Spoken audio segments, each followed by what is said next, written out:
want you by myself. Hypnotizing, turning, staying up all night long. Just want you by my side. Hypnotizing, turning, staying up all night long. Hey there peeps and geese. Welcome to the next installment of chapters of Deku-Sensei by BloomerBill.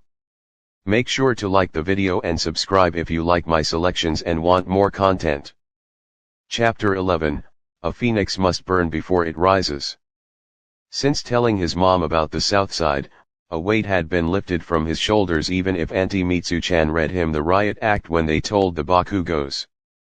With him being at the south side out in the open, he asked his mom about alternate over-the-counter medications or basic treatment when he noticed his students were a little sick. He would have suggested they go to the hospital if it was bad, but understood some of them couldn't afford to take the time off work or money to go to the hospital. He's refused payment for his tutoring before if he knew the person was really struggling.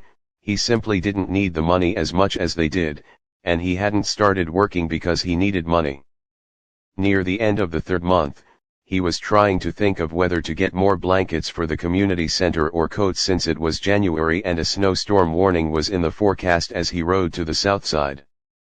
He was going over the pros and cons when he got an alert from his phone. He had set up his phone to give him alerts if there was a situation going on near or in the south side, if there was an earthquake or something. He wanted to know that before he walked into it. He took out his phone and checked what the message was about.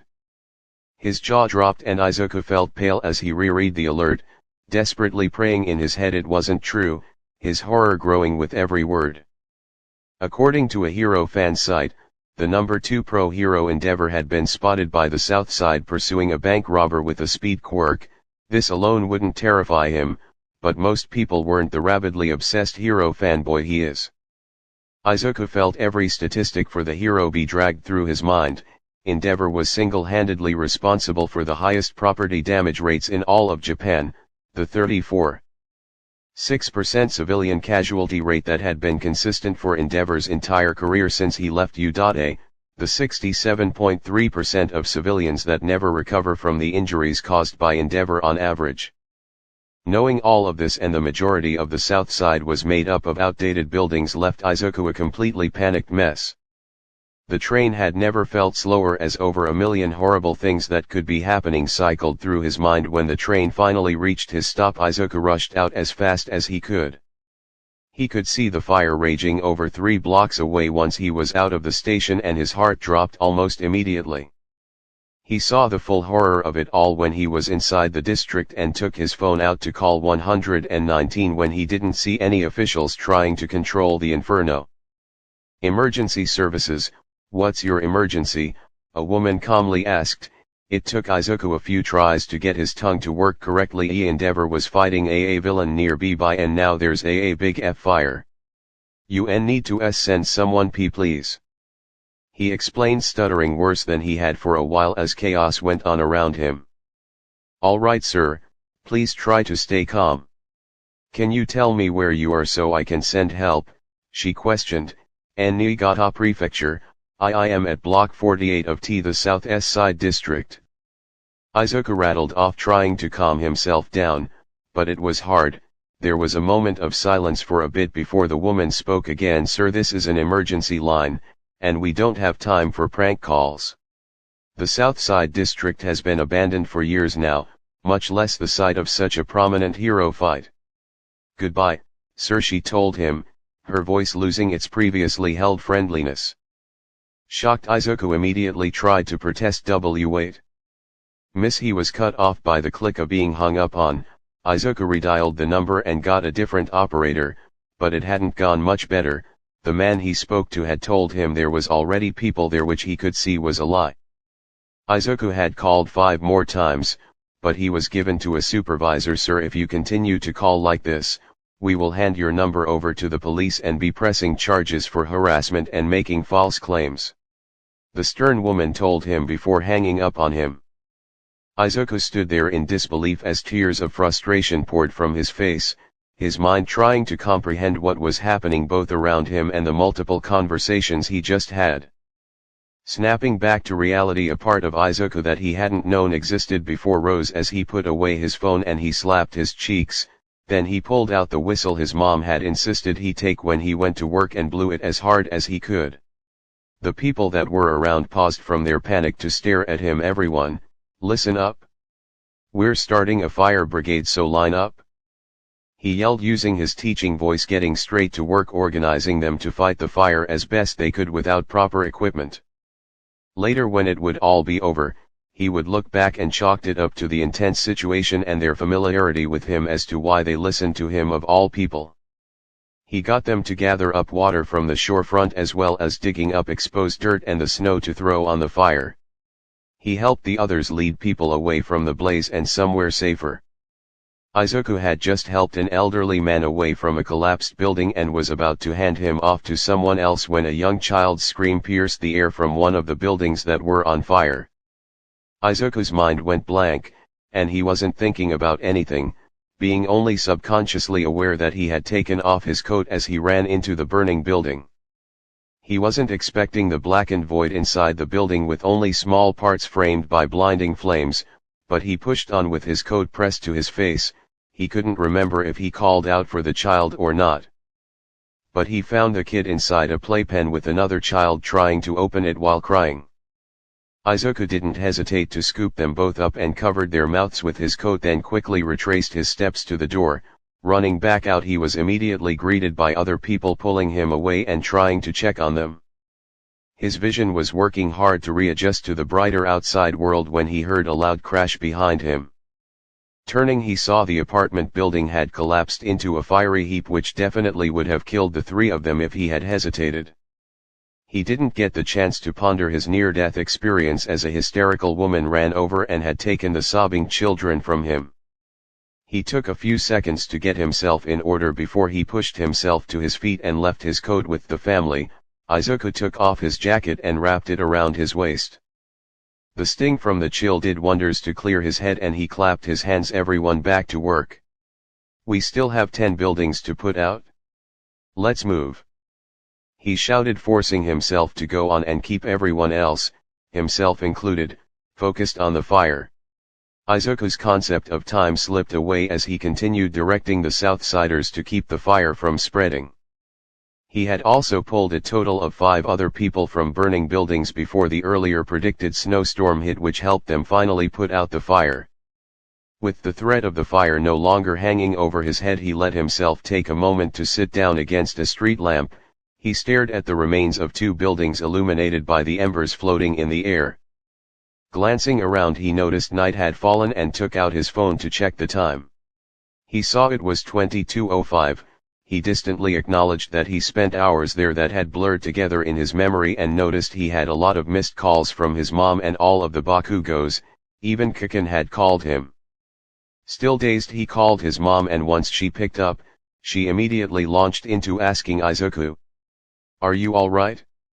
Oh, baby, what happened? You should have been home hours ago. And then you weren't answering your PP phone." Upon hearing his mother's voice, the numbness from shock left him and he broke down. He began sobbing and told her everything that had happened in the last 8 hours, ranting about how he hadn't seen one hero, officer, or firefighter the entire time he'd been there. Inko had done her best to calm him down over the phone once he began talking and promised to come to get him as soon as possible. He would have stayed on the phone with her, but his battery was low, so they, unfortunately, had to hang up. As the adrenaline and shock faded, Izuku became aware of how cold it was and how much his body was shaking. He rubbed his arms trying to ignore the painful sting whenever he touched a burn. He was only mildly surprised he had them, considering he had rushed in and out of burning buildings. Izuku nearly jumped when a thick blanket was wrapped around his shoulders. Turning around, he saw the leader of the night crawlers, a Southside gang. The man sat next to Izuku and leaned against him, giving Izuku some much-needed warmth. There were a few other people around them, and one of them gave Izuku a bottle of water. No one spoke, but with the atmosphere around them no one had to for him to understand what they were doing. Izuku didn't say anything to them either, finding the silence to be much more fitting as people began pulling charred bodies from buildings, or what remained of them. The Southsiders took care of him until his mother arrived, being led by one of his students. Their reunion was an affair full of tears as Inko told him how worried they, she and the Bakugos, all were, and apologies for what he had just been through. Once they had gotten themselves partially together, Inko checked him over for injuries and a few others that were there. Before they left, Izuku had his mom write down the names of clinics for the victims to go to, then handed it to the leader, trusting him to spread it around before he left with Inko to a hospital. He had endured the worried ranting from his auntie and gentle scolding from his uncle and mom when he got home that night. Once everything had calmed down and Izuku had some food in him, he passed out in his bed from sheer exhaustion. Izuku had managed to walk away from the incident with only some minor burns from the ash and some smoke inhalation that would sort itself out with some medication and a few days' rest. He had been lucky compared to many others that day. But he didn't learn the full extent of the damage until he called the Miyakes the next day. He had also quickly learned that Endeavor's hero agency wasn't planning on paying a dime for the damages. Someone was even trying to pass it off as a freak coincidence. Izuku had called both the agency and the Hero Safety Commission to complain, but was firmly shut down by both for BS reasons. The calls had left Izuku seething in his room, absolutely livid. His respect for Auntie Mitsu-chan and Kaken had grown tenfold if this was how they felt during their fits and didn't kill anyone. He hadn't known he could feel this angry, but hearing those idiots call the South Side an abandoned den of degenerates full of drug addicts and moronic criminals left him pacing his room, trembling with his fury. The nerve of them calling his students such horrible things after having the gall of denying them the money they owed them. Izuku's eyes landed on the Endeavor collectible sitting on a shelf next to Kiku-kun's drawing and had half a mind to throw it out a window. In the midst of his anger an idea struck him. He rushed over to his computer, and he checked how much money he had in the account he set up for his merchandise sales. Then he did some research into how much money it would take to build an apartment complex, his eyes falling back to his box of collectibles shortly after. Izuku genuinely might not care what happened to him or that people had given him shit all his life for being quirkless, but the people on the South Side had, in the short 3 months he's known them, become much more than just his students to him. And they had been through quite enough in Izuku's opinion. The residents of the South Side were his people, and if no one was going to take care of his people, then he would just have to take care of them himself. Chapter 12, Sowing Seeds. Yurarika Sayori was tidying up around the office. Normally she would be drawing up plans or she would be arranging with their contractors for project materials, but business had been slow, while construction was steady and there would always be work. Their small family-owned company wasn't that appealing compared to the bigger companies in the area. Both she and her husband had been forced to cut back on a lot to save up for Okako's future schooling. Sayori felt a smile creep up on her face as she spotted the picture of their family on Takuma's desk. Becoming a hero would be very tough, but if they had to skip a meal or two then it would be worth it if their daughter could live her dreams. That being said, she and Takuma had been praying for something to change and for a little help, but as it was it didn't look like that was going to happen anytime soon. There was a bit of good news however, as she did have a meeting with a prospective client. It was arranged via email, and while Midoriya-san hadn't given her many details she couldn't help hoping it wouldn't fall through. She was considering whether she should also sweep up the floor when there was a timid knock at the office door, making her jump. She looked at the clock and saw it was the appointment time and cursed herself for getting wrapped up in her worries and checked if she looked all right, then opened the door. She was about to greet them when she saw who was there and became confused as she stared at a young boy in a suit. He had dark green bushy hair pulled back in a short ponytail and was mostly plain looking other than the freckles and bags under his eyes. The boy couldn't have been any older than Okako. He nervously shuffled, fiddling with the handle of his briefcase. "Are you Yurarika-san?" the boy asked, glancing at the doorplate. Sayori blinked then nodded. Yes I am," she answered, wondering if the boy was one of Okako's friends from school. The boy stood there for a minute then asked, "Are you going to let me in?" "Yes, of course, come in." Sayori said, moving out of the way. The boy walked into the office, and she led him over to her desk. The boy sat himself down in the chair across from her. Please forgive me for asking, but, who are you? Sayori questioned as she sat down at her chair. She's certain Okako would know better than to invite friends over to the office without telling them first, and their prospective client would likely be here any moment. The boy looked confused for a moment, then realization crossed his face and he bowed. I apologize for not introducing myself, Yurika-san. My name is Midoriya. I arranged for a meeting with you about perhaps hiring you for a project. The boy Midoriya-san told her. That certainly surprised her. Sayori gave the boy another look over, searching for any signs of the boy being older than he appeared, but came up with nothing. I see, forgive me for asking, but how old are you, Midoriya-san? She asked because there could be one of two things happening right now. On one hand, Midoriya-san might be a boy her daughter's age looking to hire a construction company for some god-forsaken reason, or Midoriya-san might be one of those few people born with a quirk that stopped the aging process. In which case she'd be very embarrassed and owe the man an apology. The boy flinched but answered anyway. IILLBT 13 in July, Yurika-san. The boy averted his gaze and fiddled with his sleeve while Sayori blinked, feeling confused. Oh, I'm sorry Midoriya-san, but I'm not sure we can do business with someone so young.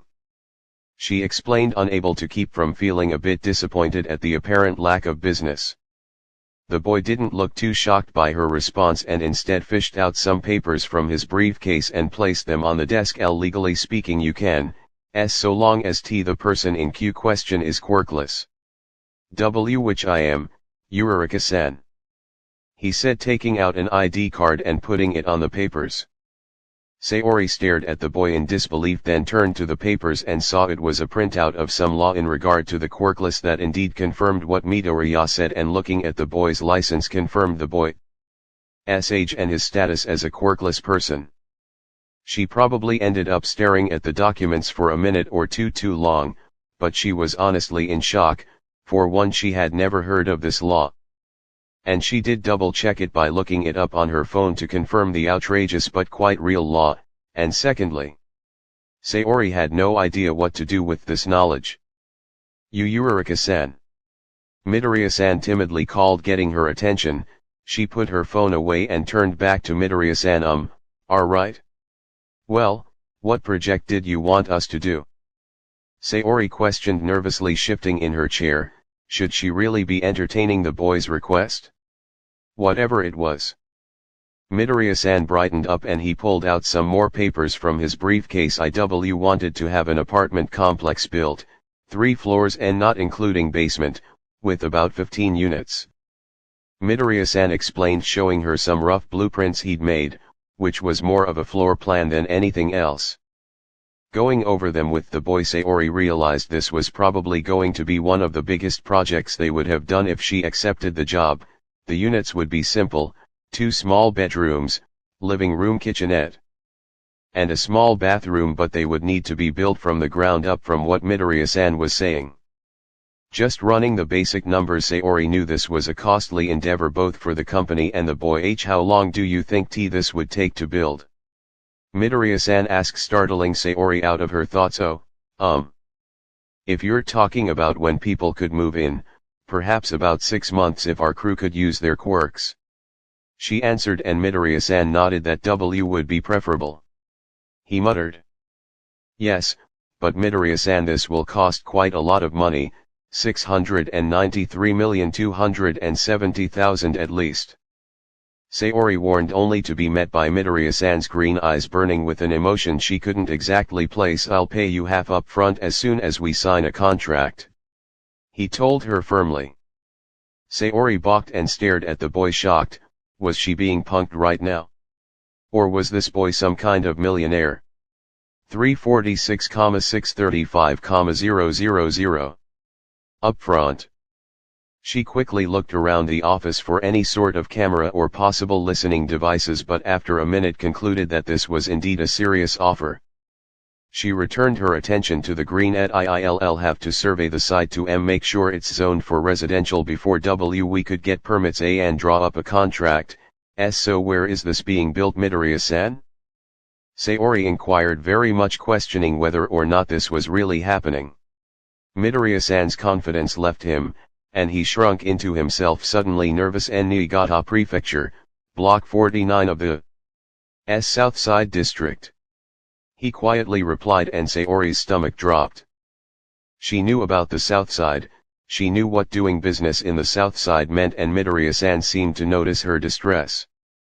Uraraka-san, I can guarantee that there will be no trouble for you or your employees if you take this job, nothing illegal or immoral. I just want your help to replace an apartment complex that burned down recently, honestly. Midoriya-san promised, borderline pleading with her. Sayori squirmed in her chair, feeling conflicted as she thought of what to do now. Was she so desperate for money to be so morally bankrupt as to accept a sketchy job in a red light district and take millions from a child no older than her daughter?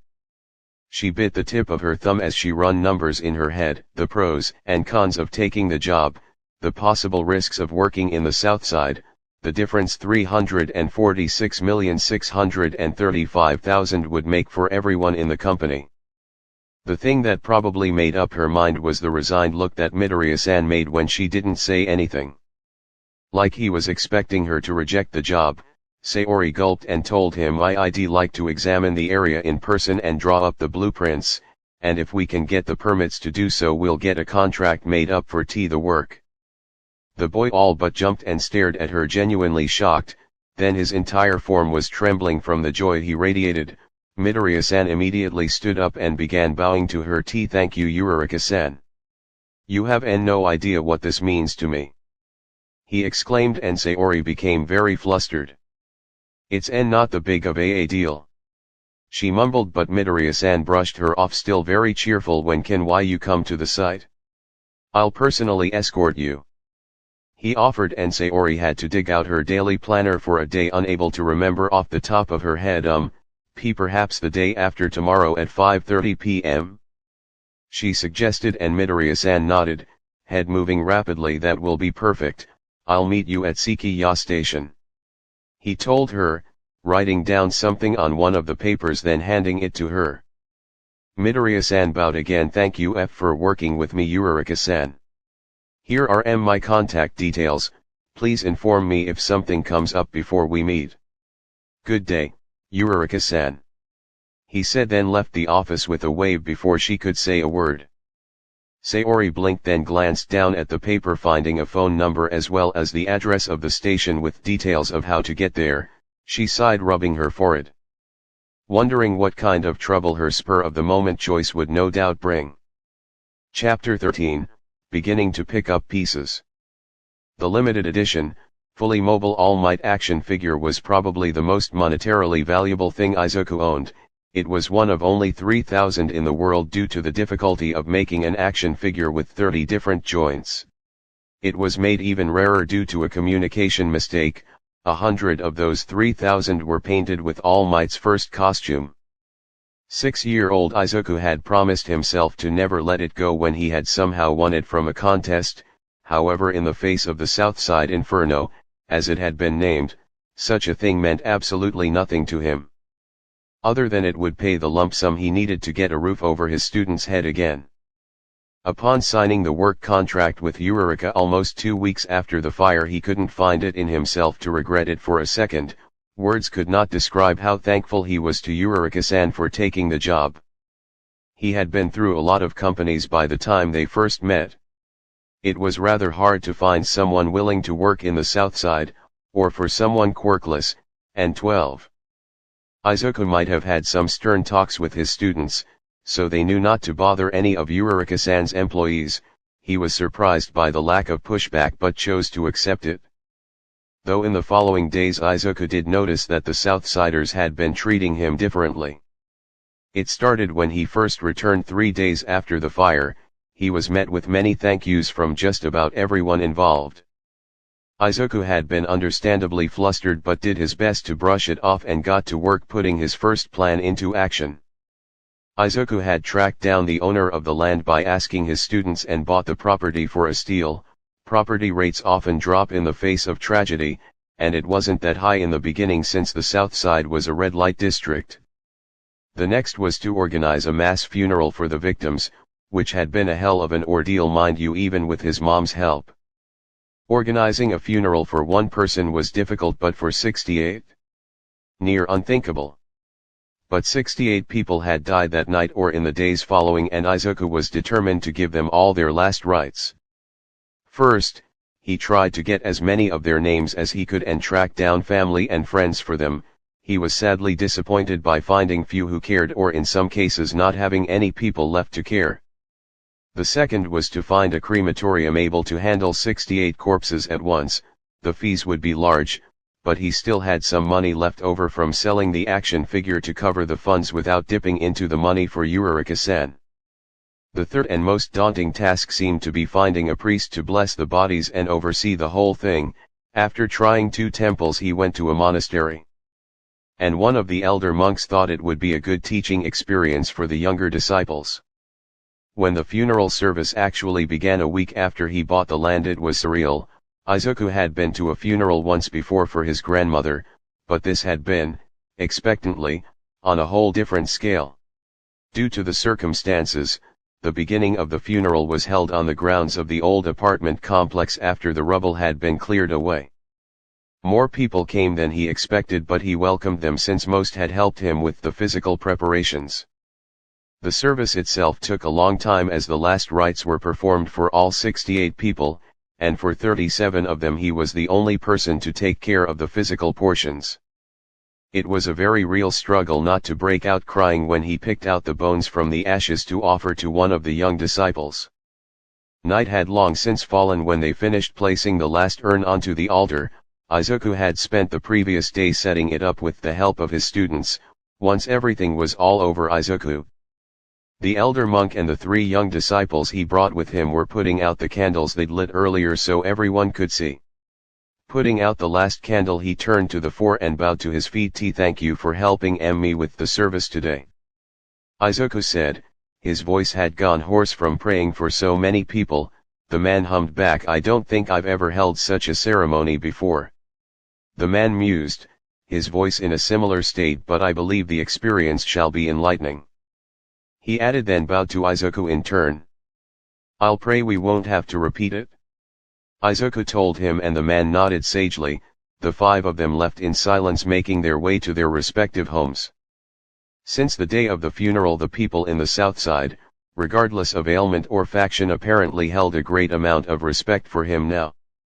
He couldn't count how many of the families came up to him to thank him for allowing them to give their loved ones something like a proper funeral. The people seemed to welcome the idea of Izuku building a new complex and followed through on not bothering Eureka's employees. They were also thankful to Izuku for letting the people left homeless from the fire stay in the community center and giving them food. There were a lot of events that happened in the following week where their respect for him was clear, especially when he was teaching his students full-time again.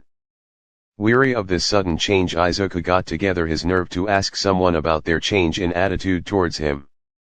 The gang he confronted laughed at him before one gave him an answer. "Kid, do you really think you're the first goody-goody that's come here to strut his stuff?" a sleazy brunette asked, moving to lean on Izuku's shoulder. "And no," Izuku replied, only slightly uncomfortable with how close he had gotten. "Yeah, no shit," he spat, taking a long drag from his cigarette. "We get all kinds of upstanding citizens come rocking up and sticking their stuck-up noses in our business. Religious nuts are the worst of them fuckers," the man explained, unintentionally blowing some smoke in Izuku's face. His nose scrunched up at the smell, but he said nothing. The man grinned, showing off a row of sharp teeth. "Know the big difference between those dickheads and your punk ass?" the man quizzed, and Izuku shook his head. "They're shallow, selfish pricks, the whole lot of them," he told him, rolling his eyes.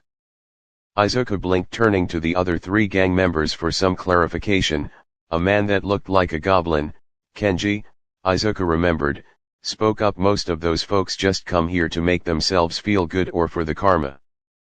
Izuku frowned at that. "They come down to help the less fortunate and to save our souls, stay for about a week max before going back to their lives with that heartwarming feeling of doing something good. Then there's some of them that will brag about how good of a person they were for handing out a couple of sandwiches." Kenji elaborated. The Bloonet scoffed, waving his clawed hand. They can't stick around in our little hellhole for more than some kind of fucked up day trip. He joked while taking another cigarette out since he'd finished the first regardless of who they were, missionaries, goodwill, social workers. Would go on preaching about how much they cared about helping us become better, but as soon as shit got real, they took their bullshit and fucked off back to where they came from. He informed. Izuku proceeded to scowl at that and hated that he could believe them and that it was so believable after what happened with the aftermath of the fire. He flinched when the Bloonet poked his chest with a claw, then said, "You on the other hand. Not only have you stuck around for way longer than those pricks, but when everything went to crap like it always does here, you didn't just stick around, you fucking did something about it." The Bloonet moved so that he could look Izuku in the eye. "Look, we aren't the sharpest tools in the shed. Fuck Kenji over there couldn't spell his own damn name before you came along," he commented, jabbing a thumb towards the goblin man. Kenji humbly nodded, not denying the claim. "But we know a good thing when we see it, and anyone with a working brain cell knows you don't bite the hand that feeds you," he told Izuku. Izuku could partially understand what the man was saying but still found it hard to grasp it as a whole. Were they really just listening to him for being a decent person? The Bloonet, upon seeing Izuku's doubt, dropped the pretense. "It's not that complicated, kid. Think about it like that symbiotic relationship crap you went on about on Wednesday," he brought up, and Izuku probably shouldn't be so happy they were taking his teaching seriously enough to apply it to real-life situations. "You take care of us and respect that we have adult lives and problems that can't always be solved legally. We respect you for not being a bitch about everything we do behind your back, and if you want us to do something that isn't batshit crazy, we'll do it. Simple as that," he illustrated for him. Izuku immediately became flustered but honored by the Bloonet's statement. The fact anyone outside of his family respected him so much to just listen to him because they trusted him was just a bit too much for him to handle. So he made his excuses and went home that day feeling a bit lighter. Chapter 14, An Encounter with a Wild Sea Panda. A week after the enlightening conversation, Izuku felt the Southside Inferno was weighing a bit too heavily on the children it affected. Izuku took some time to think about what he could do that he wasn't already doing when he got a brilliant idea. Izuku did some research, then he took some money and approached the families with his idea for their permission. He also carefully asked around to his older students if they wanted to help, so once he got everything set up and arrangements made, he surprised the children that Saturday. He was giddy as he went about his work that day, but the younger children had picked up on his excitement and they were already curious about him showing up early. Just as he finished up the lesson on the fascinating way food webs worked, and he was grinning as he said, "And I know that this can be difficult to understand. So to help you grasp the subject properly, we'll be taking a field trip to the Niigata City Aquarium." As expected, the kids collectively lost it, asking their parents or siblings if they were really going or for permission. Others attached themselves to Izuku, asking him if he was actually going to be taking them or thanking him. Izuku would have answered their questions, but Kiku-kun was one of the latter and he had his mother's quirk. When he could move again, Izuku helped the 5 older students get the 15 kids ready to go. It wasn't as hard as Izuku expected it to be when he had the family's help to get them all dressed for the snow. Given the size of their group, Izuku decided it would be easier to just rent 3 large SUVs to take them and made sure the students driving had legal licenses to drive. The excited chatting from the kids made it hard not to smile the entire drive, not that it was very long. Once they were standing outside the building, Izuku got the kids' attention and reminded them of the rules. "Okay, remember we are guests here and that means we have to follow their rules. So even though the animals are really exciting, you shouldn't disturb them by knocking on the glass or yelling at them to get their attention," he instructed, getting excited nods back with a few okays and yes Deku-Senseis. "And when we have questions, you are to ask a worker as politely as possible. Now we're about to go in. Does everyone have their buddies? And know who their group leaders are?" he asked. The kids happily divided themselves into groups of 5 and with 2 supervising adults. Izuku clapped. "Very good, Now if everyone stays on their best behavior, we'll get souvenirs for everyone back home, okay? He told them, getting a row of cheers making him chuckle. Izuku turned to Masayo-san, his group partner, and nodded, then led them all to the entrance. Getting their tickets was a bit of a challenge. He counted their group again. He had to get 6 adult tickets, 12 years old and up, and kid tickets for everyone else. Thank God the cashier took cards, because no one would have had the cash needed on hand, and got to a wristbands for the group. He and Masayo's group led the way to where they were supposed to meet up with their tour guide.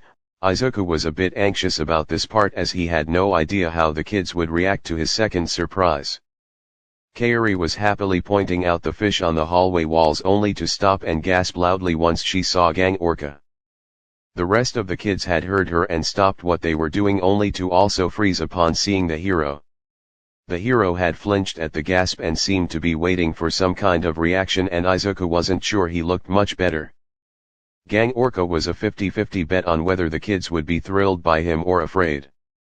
Not because of the man's appearance, most of them had neighbors that would be right at home in R-rated horror films, but Izuku knew that the Southsiders had the best experience with professional heroes in general, and the SSI was still rather recent. As he waited for the fallout of seeing the hero, he was a bit surprised when Kaori-chan tugged on his pant leg and tried to whisper, "PSS, Midoriya-chan, look. It's a hero." Izuku blinked and nearly laughed when he realized she was trying to alert him of the nearby hero. "I know, Kaori-chan. That's Gang Orca. He's going to give us a tour of the aquarium," he gently explained to the group, causing a few shocked gasps. Then Kaori and the rest of the children proceeded to mob the semi-aquatic man, happily lobbing all sorts of questions at him. The shocked look on the hero was quite comical. And 2 of his older students were all too happy to laugh at the man's distress. Izuku, though happy they weren't scared, became rather flustered when he realized the questions they were asking were related to his theories on his quirk, and that was just embarrassing. He quickly went over to the children to calm them down and subsequently rescue the hero. Today wasn't quite going as Kyojo expected it to.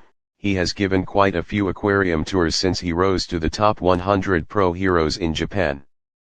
And despite the years, it usually went the same, with the majority of kids being afraid of him for the entire tour.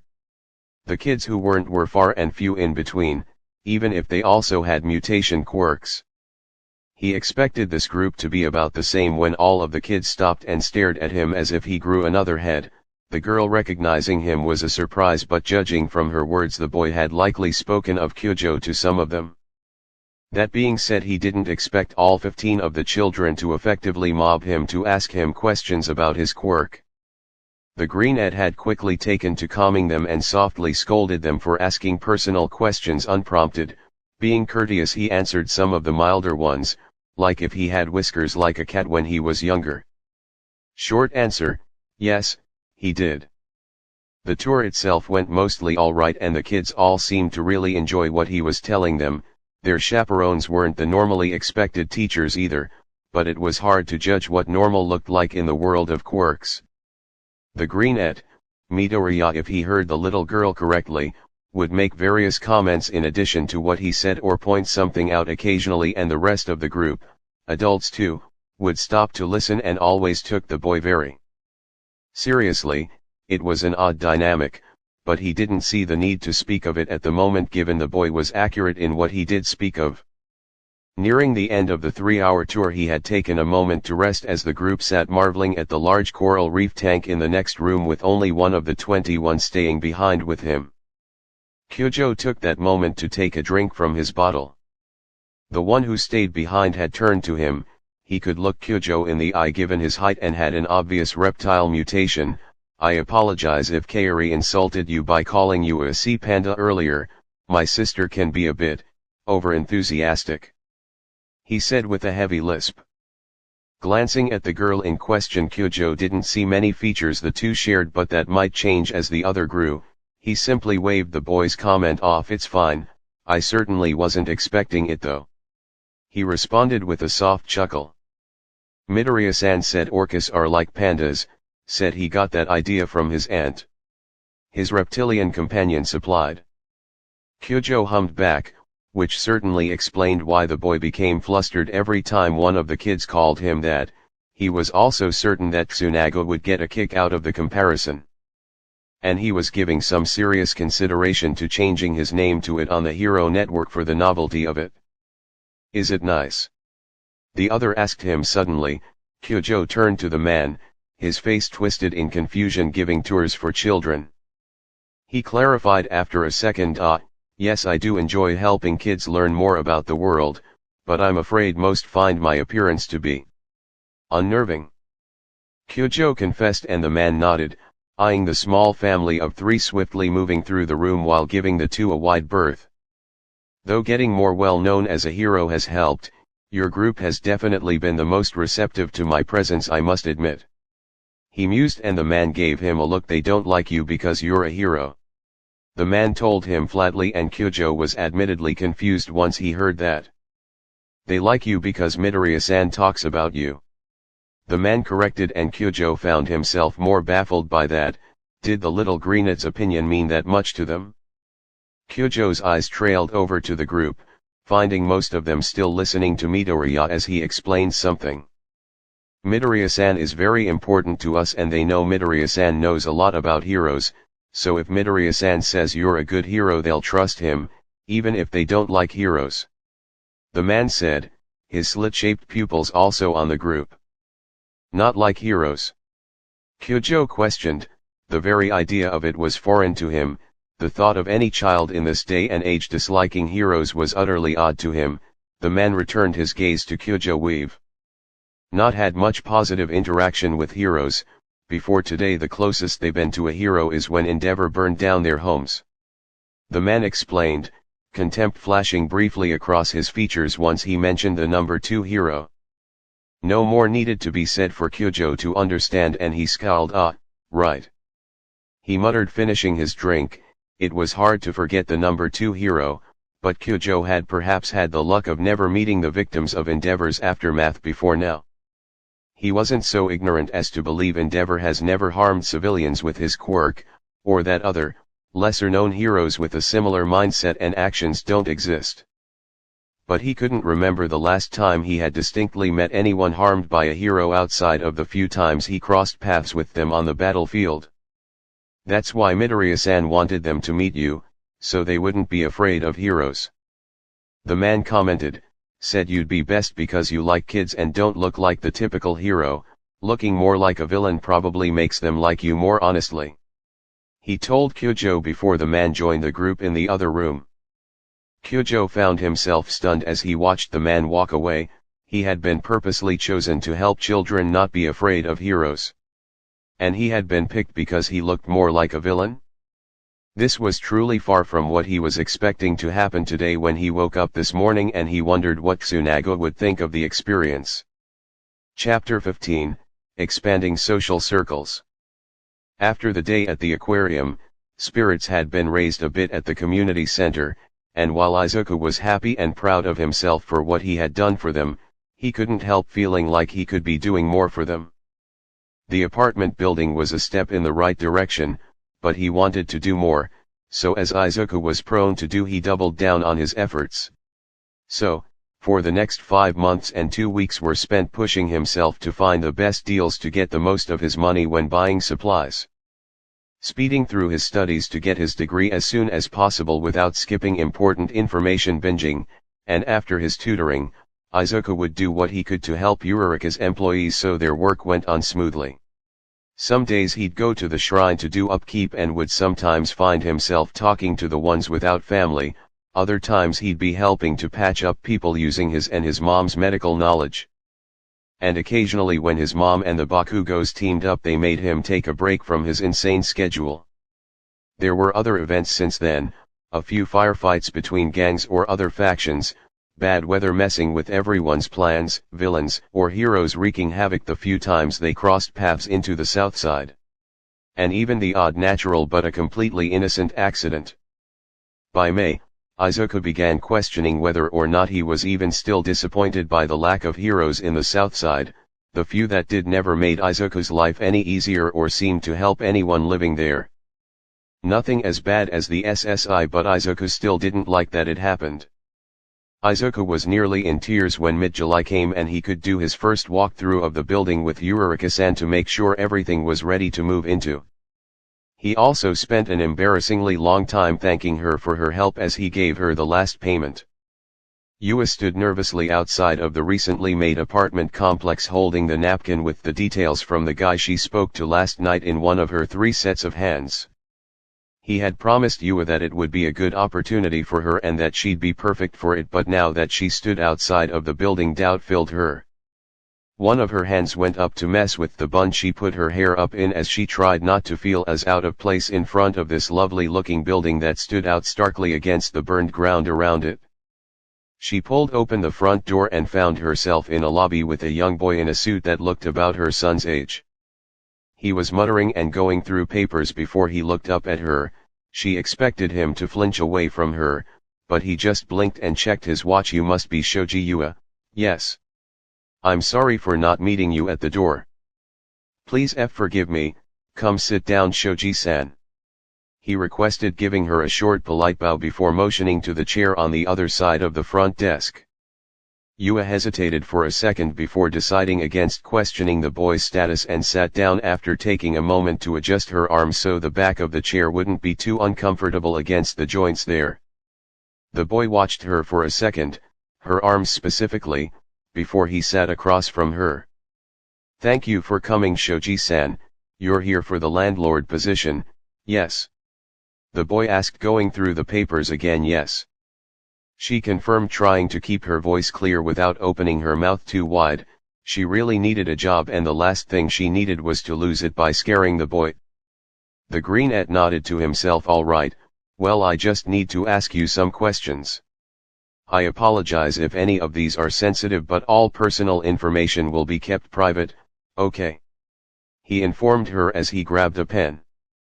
Yua felt a bit more anxious shifting in her seat, and while she was uncomfortable, she didn't have much choice. The boy looked back to the papers he had. "Your full name is Shoji Yua? No middle name, and Shoji is your maiden name, correct?" he asked, and she nodded.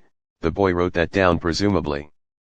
He asked for more general information like that for a bit: age 30, height 175 cm, etc., before asking what is your quirk, and does it give you any abilities that aren't obvious when not in use. Yua ducked her head. "Arachnid body, I have multiple limbs and share many physical features and traits with spiders, and my hair is made of webbing. I don't have any other abilities though," she admitted, rubbing one of her arms. The boy's mouth opened, then he shook his head and moved on to the work-related questions after he wrote that down. "Do you have experience in this field or something similar?" he questioned. "I worked for a hotel for 5 years in housekeeping," she said, unsure if that counted. "I assume you've worked there long enough to have a general idea of what your duties will be. Interviewing future staff and tenants, keeping records of who's living where and who works for us, paperwork and tax documents, and handling any maintenance requests either by calling a professional or doing so yourself if possible. Can you do these things?" he listed off. "Yes, I should be able to do that," Yua told him, and the boy nodded, writing again. "You are aware this is a live-in position, would there be any reason this would be a problem for you?" the boy inquired. Yua hadn't known that. "Maybe, my son is living with me," she confessed, and the boy hummed. "How old is he?" he asked, and Yua's eyes dropped to her lap. "He turned 13 in February," she timidly answered. The boy paused but moved on fairly quickly. "Does he have any mental or physical conditions that would make living in an apartment complex a problem either for him or others?" he questioned, and she looked up. "No, none that I'm aware of," Yua responded, and the boy nodded. "Then there should be no problem with your son," he informed her, though he did look sheepish once he looked back down on the papers. "This question might come off as offensive, and I don't mean it to be, but I must ask, if you can write and read Japanese?" the boy asked, and that kind of took Yua off guard. "Yes," she answered, unsure whether she should be offended or not. The boy sighed, relieved. Good, good. Well, as you may know, this is a red light district, and that comes with certain unavoidable problems, turf wars, firefights, and various dangerous elements. Will you be able to deal with that daily? The greenette questioned, considering she had been living in red light districts since her parents had kicked her out. She could more than handle it and nodded. The boy shuffled the papers. Great, one last question, do you have a criminal record or have you been arrested? He asked innocently, and Yua felt her heart drop. Why yes, I do. She meekly confessed. Could you please explain the nature of what you were arrested for, Shoji-san? He probed, and Yua bashfully admitted, I stole some baby food, about 10 years ago. The boy gave her an understanding hum and nodded, marking it down, then turned to her. All right, when can you start? He asked, making Yua stare at him, taken aback. Perhaps Friday at the earliest. She answered, uncertain if the interview was continuing or not. That will be perfect. You can move in as soon as possible. I'll show you your unit once we sign your contract. Your starting pay will be 2,310 per hour for the first 2 months as a trial period, and then I'll bump you up to 2,890 when that's over. The boy explained, putting the papers aside, and went through a drawer as Yua sat in shock. Was she hired? Was that really that easy? No background checks? Or waiting for a call back after interviewing others? The boy pulled out a stack of papers and handed them to Yua along with a pen. She stared at the contract, perhaps a bit numb as she struggled to understand what was going on. It couldn't be this easy, right? But as the boy walked her through the things that needed to be signed and how to in certain places, it just kind of sunk in. After they were done, the greenette led her to a ground unit that was much nicer than where she was living with her son now, and over there is the bathroom. It's a bit small, so it's just got a shower unit instead of bath shower unit. He rambled off, pointing to a door. It's fine, thank you, Yua said, trailing off since she hadn't caught the boy's name. The greenette stared up at her, slightly confused, before his face turned completely red and he bowed. I am so sorry. Forgive me for not introducing myself earlier, Shoji-san. I'm Midoriya Izuku, I'll be your boss. He told her, rather flustered. Yua stared at the boy, shocked perhaps for the 4th time in 2 hours. You're my boss? Yua questioned, and she looked the boy over. Had she missed some clue of the boy being older than he appeared because of her nerves? He did have some bags under his eyes and looked tired, but not much older than a preteen. Midoriya-san rubbed his neck and nervously chuckled. Well, since I am the one who owns the building and I'll be signing your checks. He mumbled, and Yua nodded. Yua might not understand how things were going her way for once in her life, but if this boy was going to offer her just about everything she could want, then she wasn't going to question it. So long as she had a roof over Mizo's head and she could put food on the table, she'd take it. That's the end of these chapters. Thanks for listening. And now we have the start of our darling Izuku taking his first steps into becoming a mix between a lord and a kingpin. Ha! Leave a trash and fire emoji if these chapters gave you renewed reasons to keep the Endeavor hate alive and well, lol. And also don't forget to check out BloomerBill directly for the extra content I mentioned before. There's some good ones. See you next time. Bye bye bye bye bye bye bye bye. Bye bye bye bye bye bye bye bye. Bye bye bye bye bye bye bye bye. Bye bye bye bye bye bye bye bye. Bye bye bye bye bye bye bye bye. Bye bye. I can tell by your eyes you got some